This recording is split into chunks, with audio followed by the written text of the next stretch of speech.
Hello, everyone, and welcome to another edition of Interviewing the Legends. I'm your host, Ray Shasho.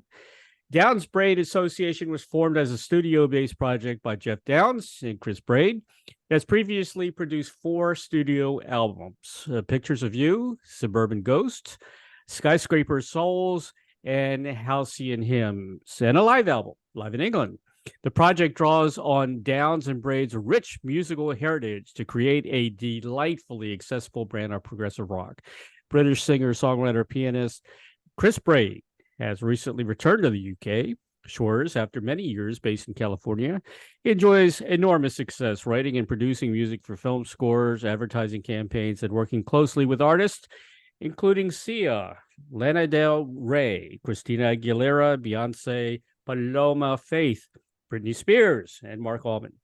Downes Braide Association announces the release of their long-awaited new album, Celestial Songs, released September 8th. Following their previously critically acclaimed studio album, Celestial Songs will be the 5th trading as Downes Braide Association studio collaboration for Geoff Downes on keyboards and multi-award-winning songwriter Chris Braide on vocals. And, of course, the album will be released in 3 formats, CD, 2 LP, and box set. Please welcome British singer, songwriter, pianist, record producer, Chris Braide of Downes Braide Association to Interviewing the Legends. Hello, Chris. Hey, Ray. How you doing? Pretty good, man. I just hung up a little while ago with Frank Carducci. Do you know him? I don't know him. Prague guy? Yeah. I know of him. Yeah, I'm doing a lot of prog artists lately from all over the world, which is cool. I just wish they would come to the US, but what I'm finding out is it's very expensive, and it going through customs and everything is expensive, and they need to get attorneys, and they can't travel to the US like they used to. Only the bigger bands like you guys, Yeah, it's become a bit more challenging. I mean, I just got my tickets for I'm out in California working in a few weeks, and it's definitely more expensive. But It's more expensive. the Yeah. world is right now, isn't it? Exactly. The independent artists are having a hard time coming, and there's so many great prog bands from Yeah, and also, I noticed the other night that Muse are playing, and I thought that they're a great kind of like modern progressive right. band. They've really sort of kept the flag flying for progressive music, I think. Yeah, exactly. There's a lot of prog bands out there, man. Yeah. You know, you guys are cool because you're like a family. You guys understand each other. You're all friends with each other. There's so many guys they belong to 3 different bands nowadays. That's like like Neil Morris. I mean, Yeah, yeah, yeah. Portnoy is another guy. It It's belongs to nice, all. actually.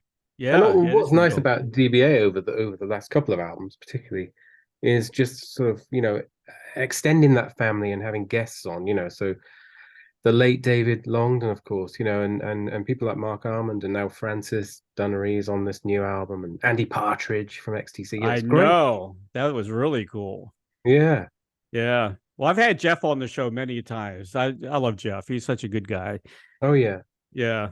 And it's kind of hard for you guys to do a tour because he's still involved with Yes, you know? It is hard. Every guy I speak to actually about this new album always ask the question, when are you going to tour? Right. And I say it's not just down to me. There's a lot of factors involved, and of course, it's a big undertaking to do it properly, and it's expensive. But also, Geoff is part of Yes, and Yes are the biggest touring monster on planet Earth. So Exactly. once they've finished, then maybe we'll tread the boards. Yeah, he's got a show coming. I'm in Florida. He's coming to Clearwater at, I think, Ruth Eckerd Hall here very soon. Yeah. So yeah, they tour here a lot. They Oh always yeah. come to Florida, which is great. Celestial Songs already released. It's a great album. I really like it. Not as proggy as the last one, right? Would you say that? Maybe not. No, I mean, there's the final track, Beyond the Stars, which is kind of a lengthier piece, and there's a couple of big sort of guitar, moments on it, I think, which are a bit more aggressive, perhaps, in some ways than the last album. Heart Shaped Hole has a great guitar break in the middle. But yeah, maybe it's a bit more straight ahead Right. than the last album. The last album was a bit more, I suppose, a bit more kind of pastoral and early Genesis in parts or something. Exactly. You got some great players on this album.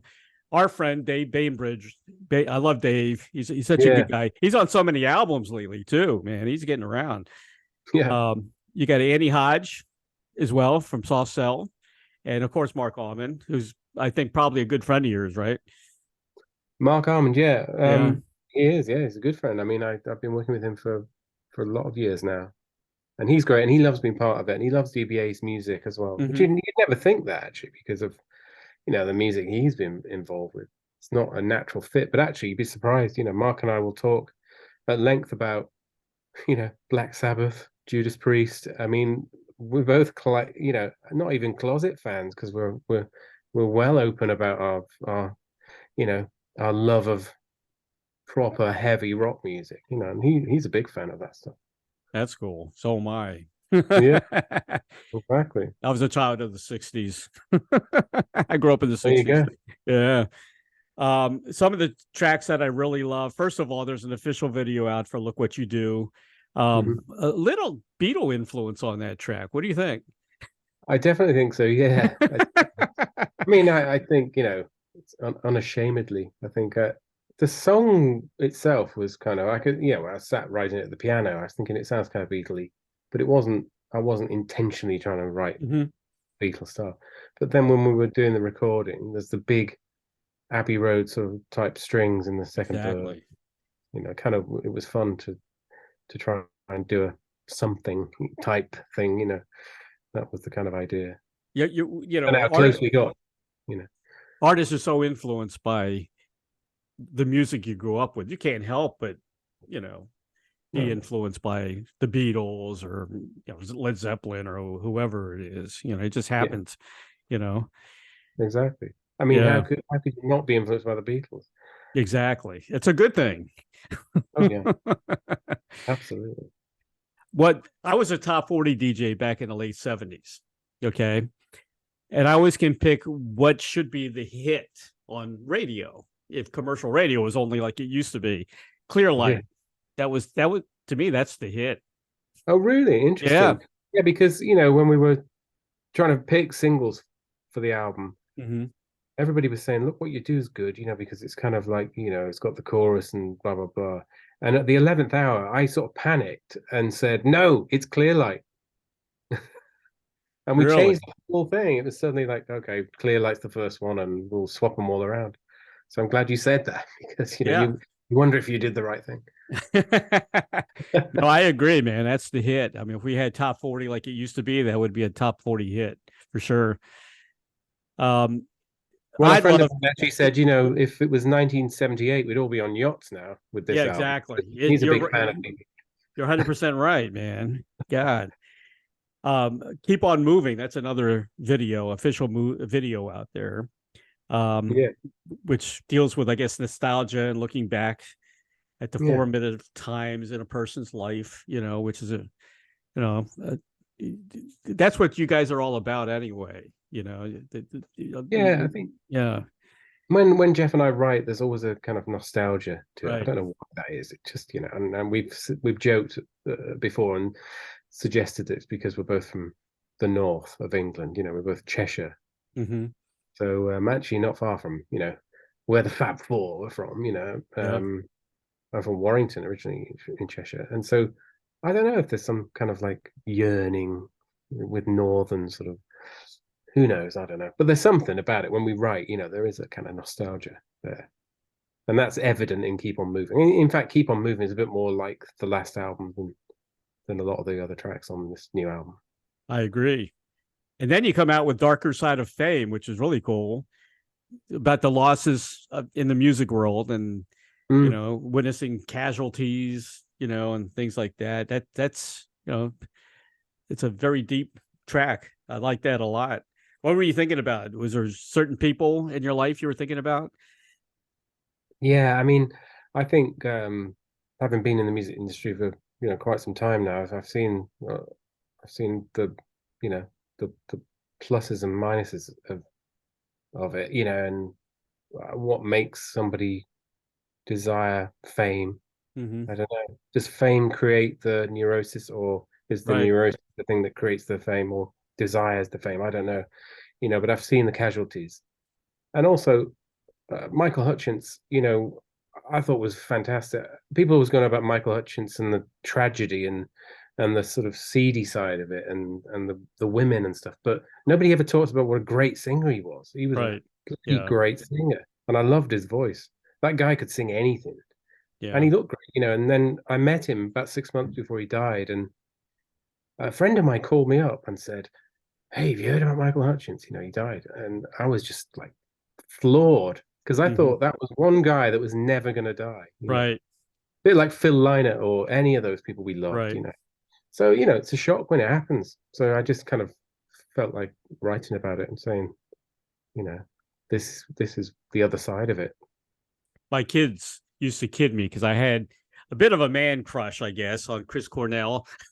Oh yeah, I thought he was so cool, and amazing. I loved Soundgarden and I loved Audio Slave, and Loved Audio Slave. Yeah, yeah, I know when he dies, it just blew me away. I said, "What?"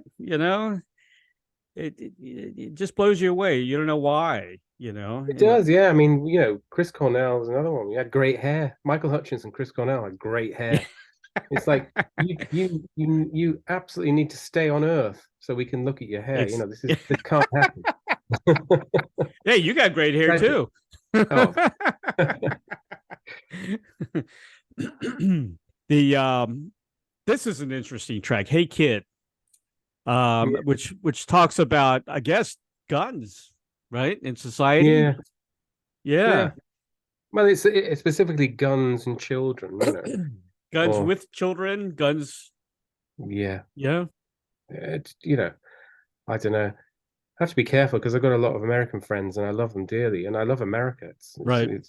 I miss it. I'm in London now and I miss how fantastic and positive my time was there. So Mm-hmm. I never want to be sort of wagging the finger, if you know what I mean. But it Yeah. did scare me because I had young kids and all that Sure. stuff was always happening, in elementary schools and things. It was just, as a writer, you just write what is on your mind, and it just comes out sometimes. But I Well, certainly I've don't been want to be some kind of like finger wagging thing. It's just an right, observation. right, right. Well, like, yeah, I've been swayed back and forth. I started out not liking guns, because I was kind of a long haired guy in high school and everything was about music and peace and love and all that stuff. But Yeah. then I changed a little bit because you need to have protection in a crazy world nowadays. Mm, But, I don't believe in assault weapons and all that crap. I mean, no. it's ridiculous. There's too much. There's just Yeah. too many weapons out there today. You know, Yeah. there really is. And After I got playing with five playing grandkids. with skateboards and sticks. Yeah, yeah. I mean, when we had a fight in high school back in my day, there was no guns. There was fist fights, and that was about Exactly. it. And it's no different here. It's knife crime now, and I don't know. There's some kind of. Just want to say to everybody, come on, just chill. Put an Yeah, album on. I Come know. on, go listen to Dark Side of the Moon. It's much better. I hate to say this because I'm guilty of selling these things back in the day. I was in DC. My dad always had retail electronics stores, and we were the first ones in DC to have video games. It started with Pong and then Oh the yeah, handheld Nintendo and all that. But I think video games have a lot to do with the destruction of and just killing people and things like that. I know a lot of people are going to hate me for saying that, but it's true. There's a lot of violence in a lot of video games. There really is. yeah. My kids play those racing car games with a steering wheel, but Yeah, at least they only drive at 90 miles an hour down a residential street in a game, yeah. not in real. That's all I'll say. But there's a lot of killing games too. There's actually thugs on the street and Yeah, so prostitutes, and I mean it gets crazy. it does get what, crazy. I sometimes what go up there and I go, "What is this?" I mean, we all started out with Pong. Where did we go wrong? Exactly. Pac-Man. Yeah, exactly. The only thing on that song, "Hey Kid," I you mentioned Charlton Heston and John Wayne. Yeah. You know, who were not really, I don't know, big. I mean, Charlton Heston was head of the NRA at one Yeah. time, so I can see where his name was mentioned. But today, it's like it's a whole different scene. You know, you got these gang wars and things like that. Or those are the guys really responsible for the guns on the street and stuff like that. You know, I grew up in Baltimore, and it's a rough neighborhood now. Well, also it's a sarcastic comment as well, because I'm commenting on heroes, and how Right, we miss those heroes, and those those people like Charlton Heston, John Wayne may have been those characters in films. It wasn't real, right. and sometimes the fantasy is out, sometimes it's truth is stranger than fiction, isn't it? That is true. Yeah. I mean, I grew up playing war and Army Man and stuff like that, and pretending shooting guns and stuff like that So did because of I. those guys, you know. Yeah, of course. But now it's too real, you know. And now it doesn't mean anything to kill somebody, you know, because they see it in video games. I blame video games. I Maybe don't so. know. Will to Power is another favorite song. Oh, great. Yeah, that's a fun one. Kind of sounded dry. like the Police a little bit. I heard some Police in there, and it also Yeah. sounded like Queen at times. You Oh, know, really? yeah, Oh, yeah. I mean, it does remind me of the Police. It's definitely got the vibe of sort of early Police, I think. I know what you mean. Big fan of the Police, though. yeah, How, me too. how could you not be? Heart Shaped Hole. Somebody mentioned that it was kind of a mini epic, the track, which you know, So, yeah, I mean, it has that middle section where the guitars just kind of soar, and yep, that's played by our friend Dave, of course. So it's kind of got that, I suppose it's like some kind of stadium 1976, you know, where well, some might say the song outstays its welcome, but I don't think it does, you see, because I think you need the release after the actual song. sure, You can like think about what you've listened to, with these beautiful guitars. it's a So, great track. It's a great thank you. track. I love it, man. Dear Petra is interesting. Um, Kind of talks about the impact of war. Um, I guess you mentioned the Ukrainian conflict, and we're all talking about that. Well, of That's course, yeah, but it's I don't know. It's just one of those things that every time you look at any kind of conflict, wherever it is in the world, the casualties are children. And I think about how, I know. well, we complain about stuff, in society, but boy, are we lucky, when you look at some of the places on the globe, and that you could be a kid born there, and there's nothing you can do. You just have to just accept it. And I think that's what shocks me and everybody else I know. You just want to gather them all up and say, "Come and live here. You'll be safer." Yeah, It's very sad. very sad. Yeah. Yeah, I talked to a lot of prog bands from all over the world, and I was talking to a band in I think in Sweden. I forgot who it was, but I said, you always hear great things about Norway, Sweden, peace, and it's the best place to live. And they said the same thing happens over there. There's a lot of young thugs, kids that are shooting guns and things like that. So we're not, the whole world is kind of affected, I Yeah, the guess. whole world seems slightly disenchanted at the moment, doesn't it? Yeah.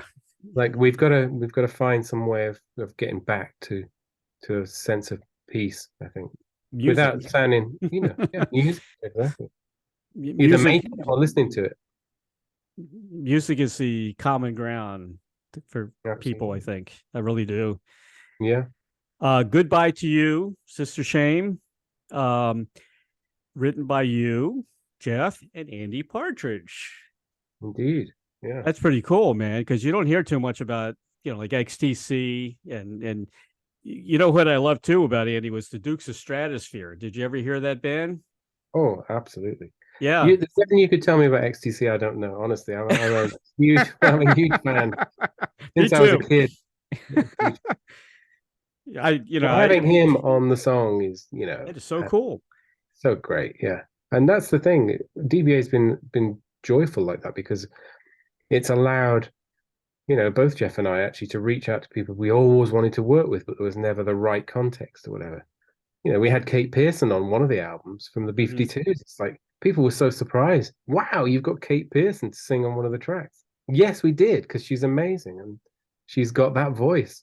So it's been a joy to actually reach out and say, hey, like to Andy, will you help us write a song for this album? And he says yes. It's just fantastic. That's awesome. Yeah. Well, now you need to talk to Paul McCartney. Yeah, exactly. A bit nervous. What if he says no? So what? Actually, there's a little bit of McCartney-esque at times in that album, in that track. Goodbye to You, right? A little bit. Yeah, definitely. I think sometimes you just can't get away from your influences. They sort of lead you, astray, for want of a better, Exactly. And that's a good thing, man. That's a good thing. We're not going to be able to comprehend the Beatles much longer. I mean, it's only Ringo and Paul. They're getting very old, so. Sometimes I'm such a big McCartney fan. Who isn't, but I look back at things like that great album, Flowers in the Dirt, which I absolutely loved when it came out. And the song, this one, that song. I look back at the video now and he looks like a young lad, isn't it? He does. That's how scary time is. Yeah, it is. I saw a picture of him recently. It seemed like he was, he was kind of getting on a bit at the time.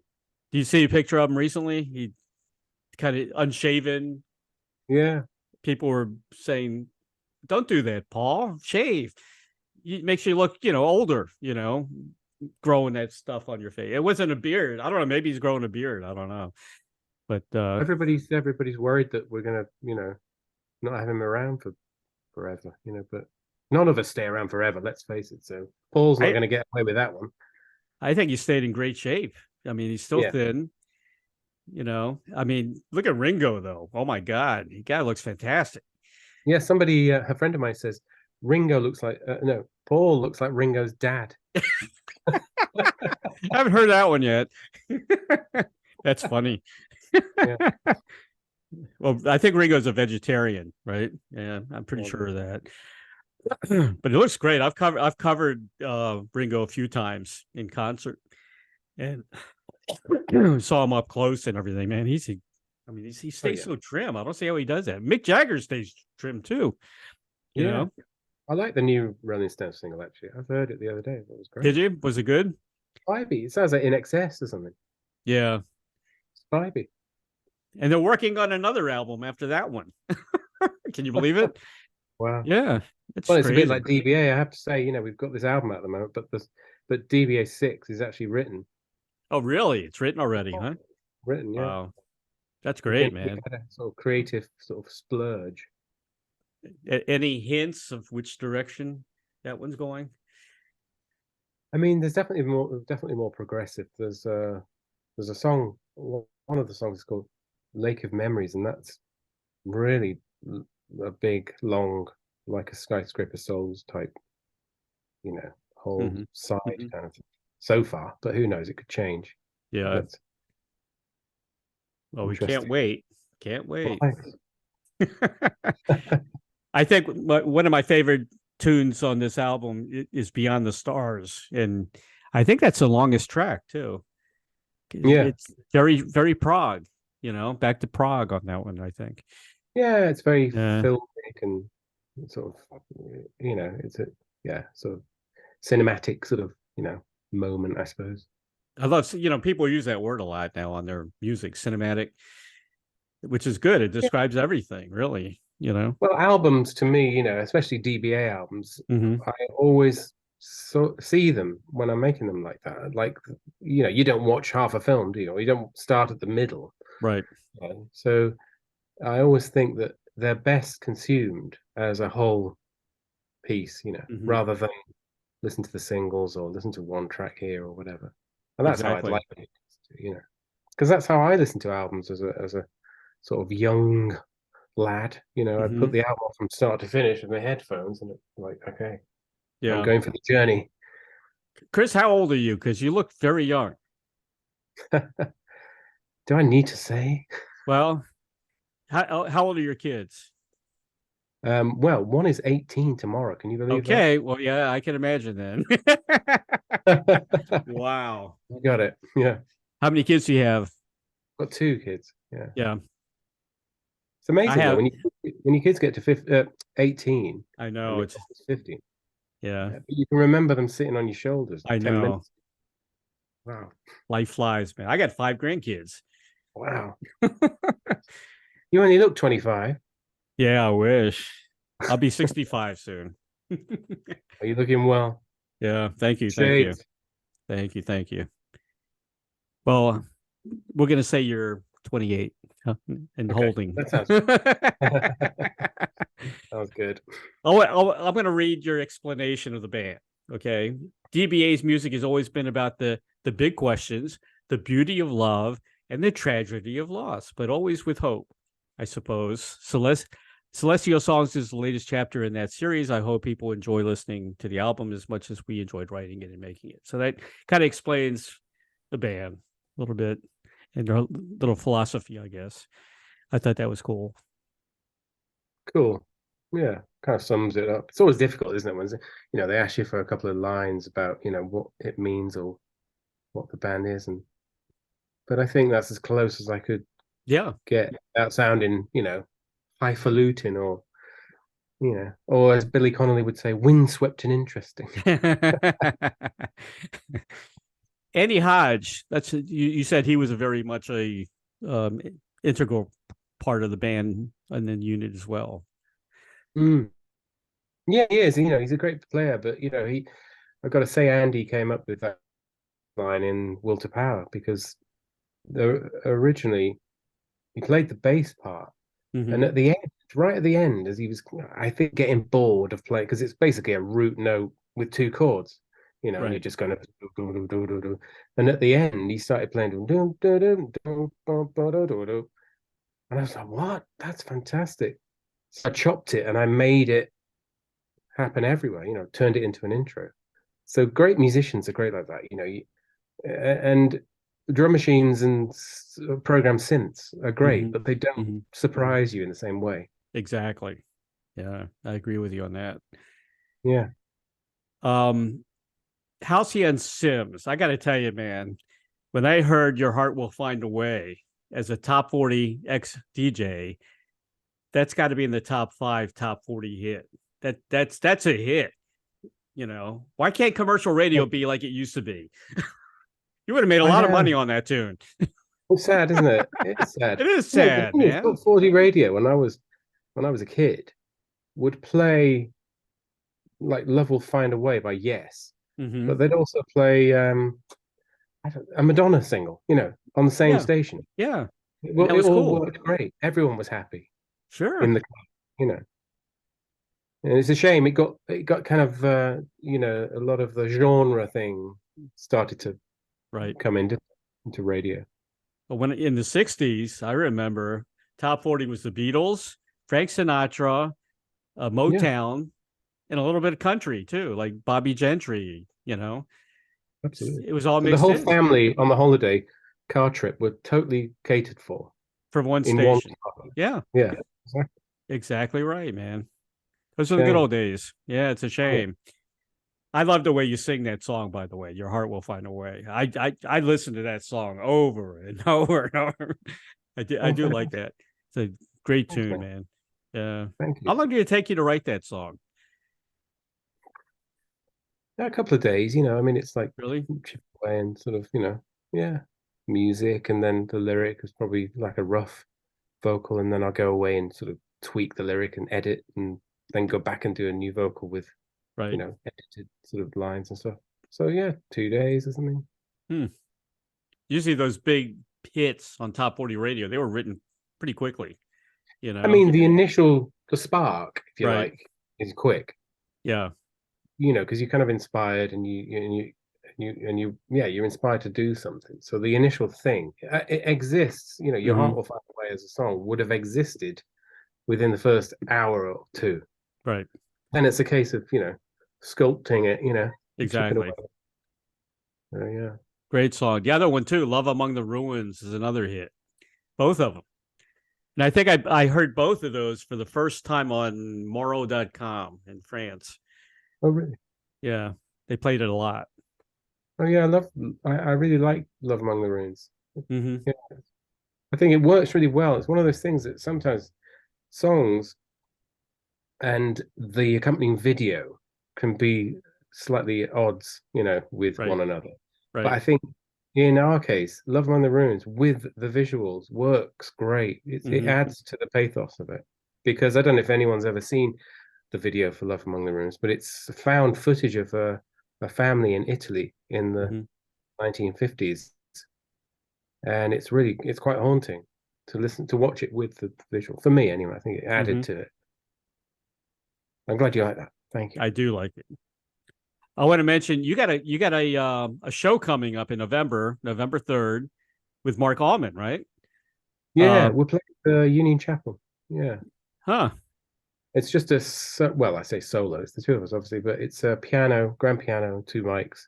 So we're gonna duet, share songs, blah blah blah, and do some classics and stuff. And we'll play a couple of DBA songs as well, Oh, especially cool.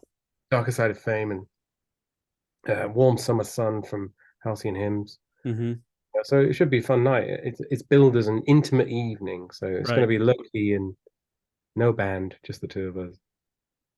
So It'll be when do you fun. think DBA is going to tour? I mean, we really would love to. It would be great, and we've got enough material now. We feel a bit like we've waited Hmm. to have this body of work, and now would be in some ways the perfect time to tour it. But yes, obviously Geoff's main kind of priority, and they are touring a lot, and Yeah. they've even got a tour schedule for next year. Oh, So really? Hmm. yeah, it's tricky. Yeah.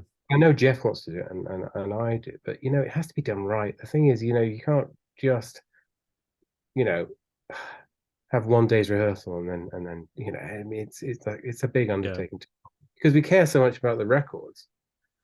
We wouldn't want to kind of schlock out Hmm. some club dates. Yeah. Exactly. Fingers crossed, for next year. Yeah. A lot of people are waiting for that.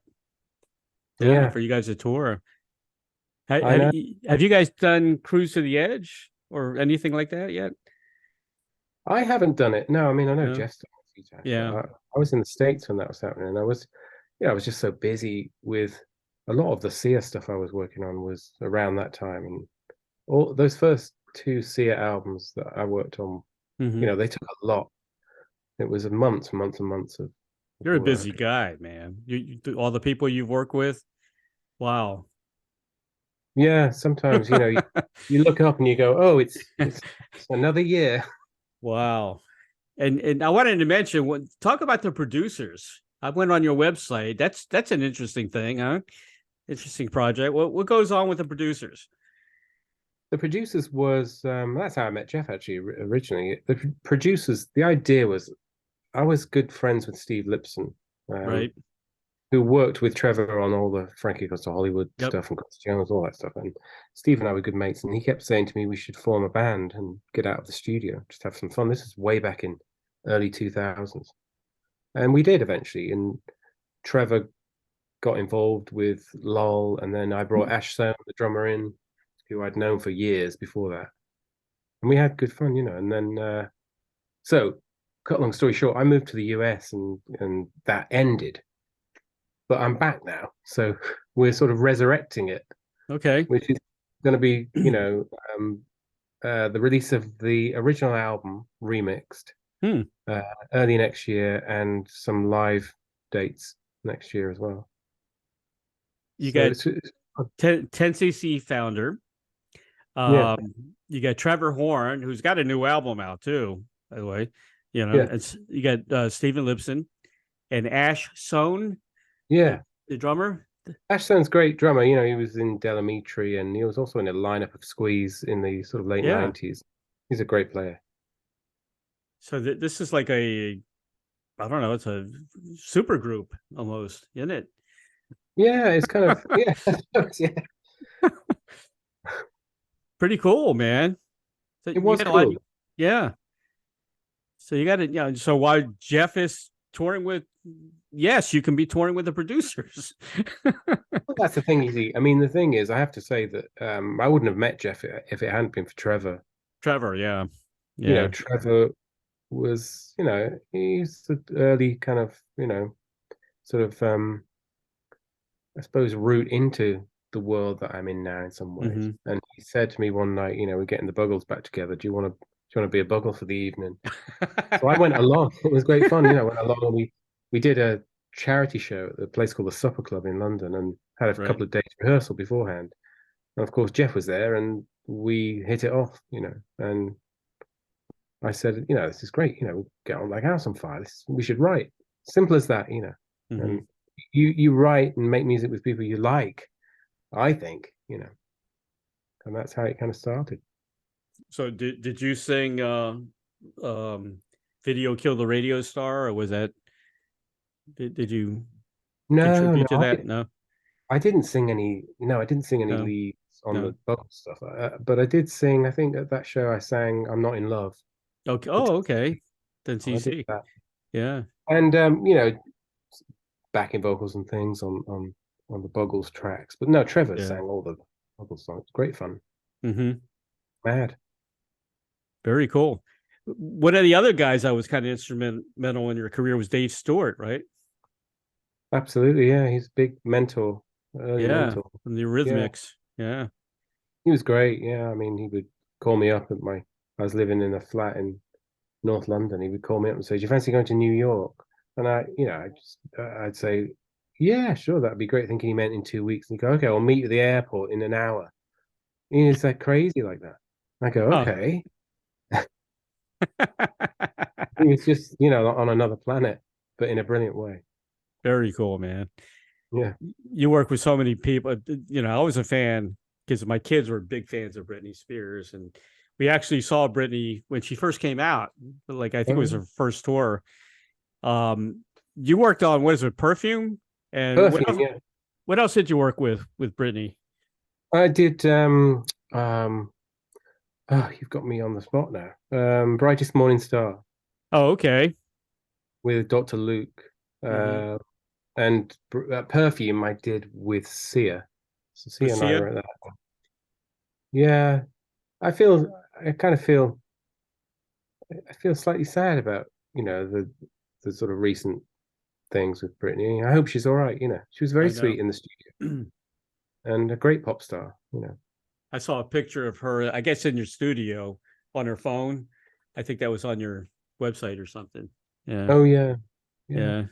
Smiling, sort of waving. Yeah. Yeah. Yeah. I don't know. Fame does things to people, especially when they're young. I think when you're young, yeah. I mean, somebody I knew actually from a sort of band in the 80s who were young then said, the thing is, if you're successful when you're 18 or Hmm. 19 Hmm. and it carries on, you lose the emotional growth of your 20s.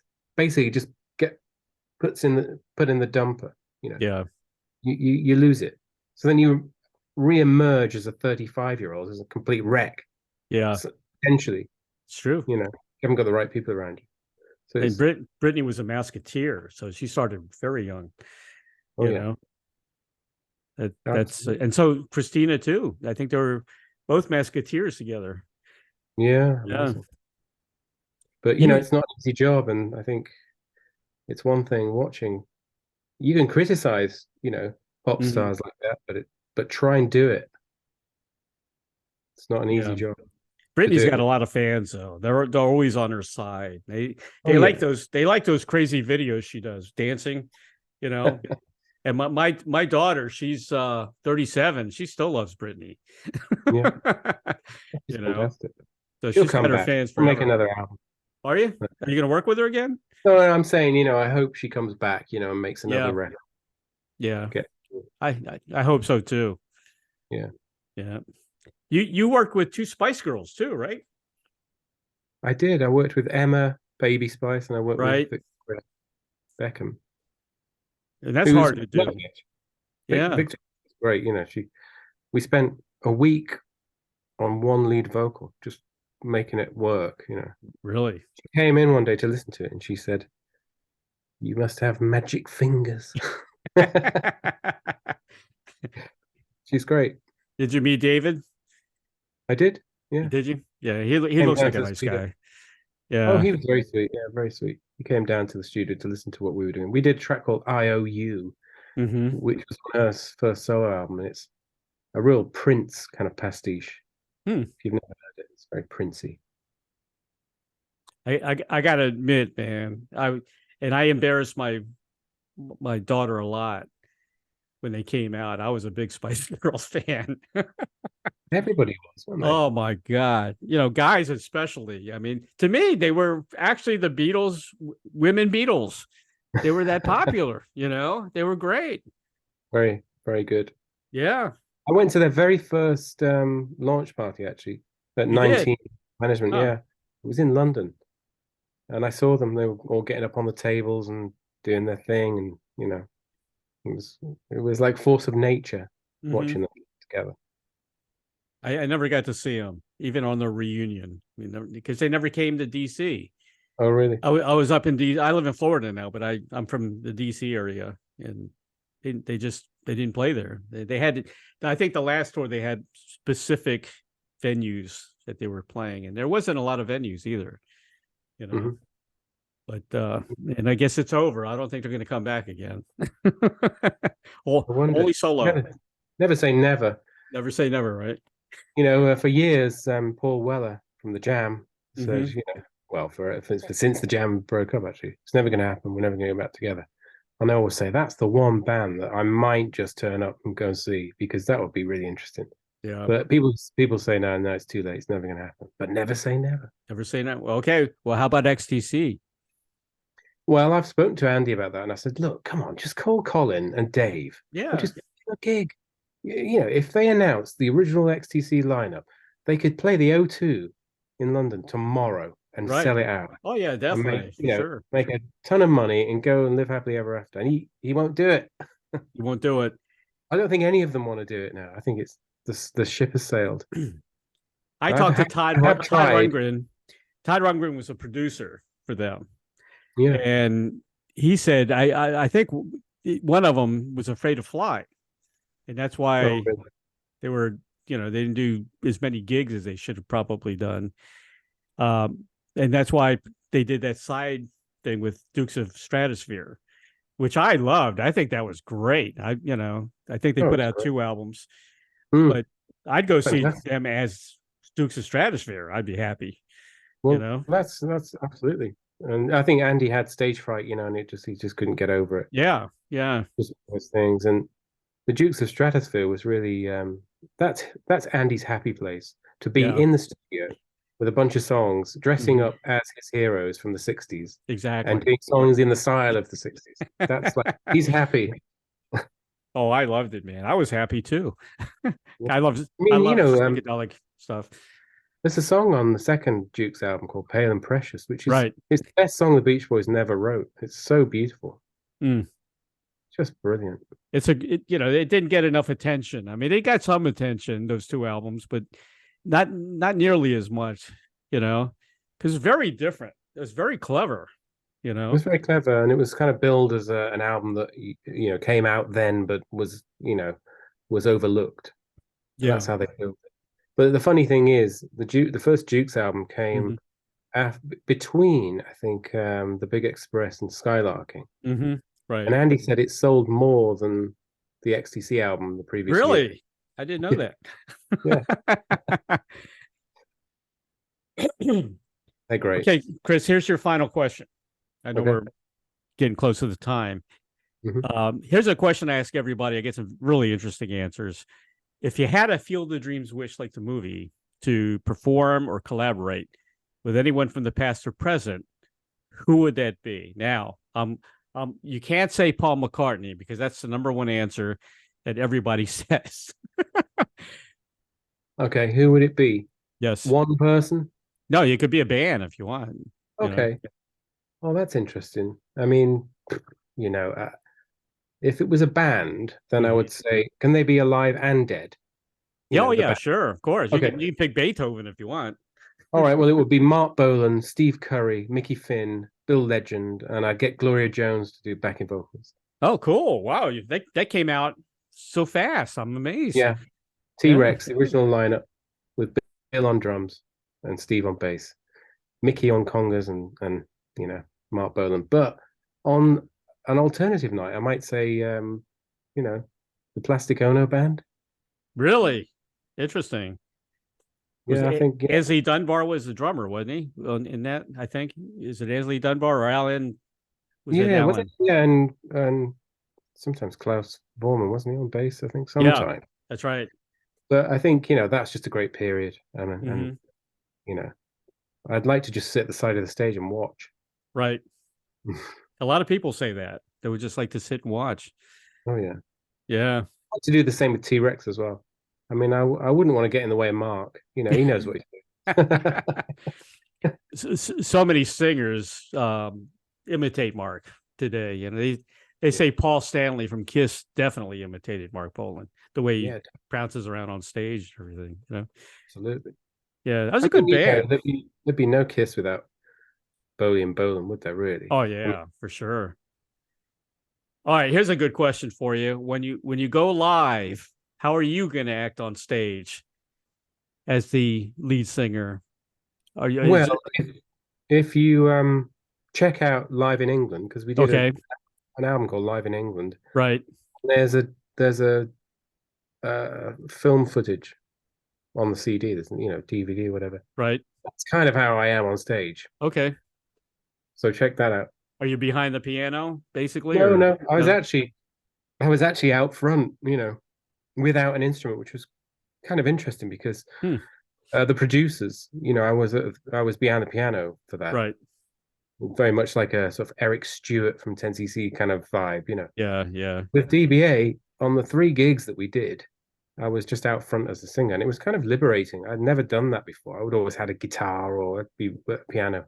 Yeah. There was something really liberating about it. So I think that's how we do it. I may play a bit of keys or whatever if we did a tour, Right. You need to get out there. You need to get out there. You're a great front man. You're a good looking guy. The girls are going to love you out there. I mean, you're missing an opportunity here. Well, thanks, man. I'm going to post the check to you. I'm serious though, man. We'd love to see you live. We really would. Oh, fantastic, Ray. I want to say very special thanks to Sharon, who arranged this interview. She's with Publicity Connection. Oh yeah, we love Sharon. She's brilliant. She was cool. She's great. Very, very cool. You can purchase a new album. I'm sorry, what were you going to say? I don't want to. She's a rock chick. Oh, she's a rock chick. Good.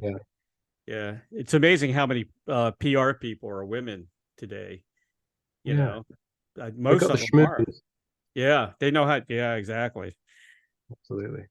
Purchase a new album from Downes Braide Association, Celestial Songs. It's available in a lot of different formats.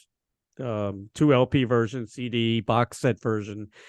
Available on Amazon.com, and it's out. And you can also go to your website as well. You can also buy Halcyon Hymns, also available at Amazon.com. They're both terrific albums.